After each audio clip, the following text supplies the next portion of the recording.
Tá krokovačka to vyzerá ako legendárna záležitosť v Želovciach. Čo je to zač? To je v podstate taká oslava všeobecného lekárstva a my ako všeobecní lekári sa snažíme šíriť osvetu medzi našimi pacientami o zdravom životnom štýle. V praxi to bude čo znamenať? Že tu prídeme všetci a budeme robiť krok dopredu, krok dozadu, alebo? Tak nejak môžeme začať.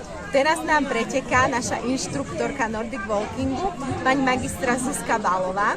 A keď príde sem do cieľa, z tej sa tu pekne všetci rozostavíme.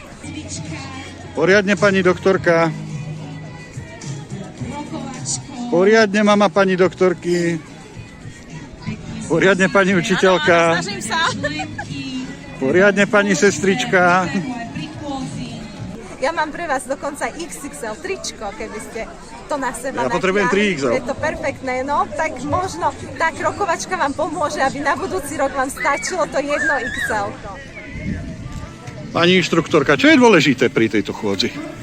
To je prirodzená chôdza, len pridružená paličkami a dôležité je pohyb z pleca. Čiže nezohýňam v lakti ruku, ale pohyb z pleca a vlastne posilňujeme až 90% svalstva. A je to lepšie ako klasická chôdza? No určite, lebo je pridružená tými paličkami a tým odľahčujete napríklad bedrový kĺb.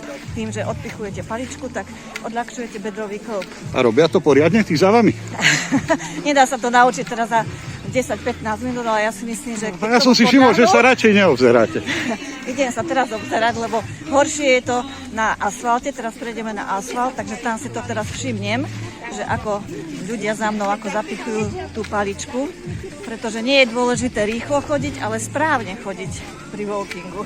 Takže to Super. je dôležité. Ďakujem pekne. Výborne. Cítim sa úžasne, krásne počasie, prestalo pršať. A naučila si sa chodiť s týmito palicami? Je to obťažné, ale naučím sa. Výborne. A čo je na tom také zaujímavé? Všetko. Ja to robím už roky, rokúce a páči sa mi to. Samozrejme by som bola oveľa spokojnejšia, keby sa zapojili viacerí moji pacienti. O rok sa to opakuje? Jednoznačne o rok a predovšetkým vo väčšom množstve. A sledujete Želovce online? Áno, sledujem, všímam si, že majú veľmi vtipné a veľmi nápadité príspevky. To bude tým autorom, ďakujem pekne.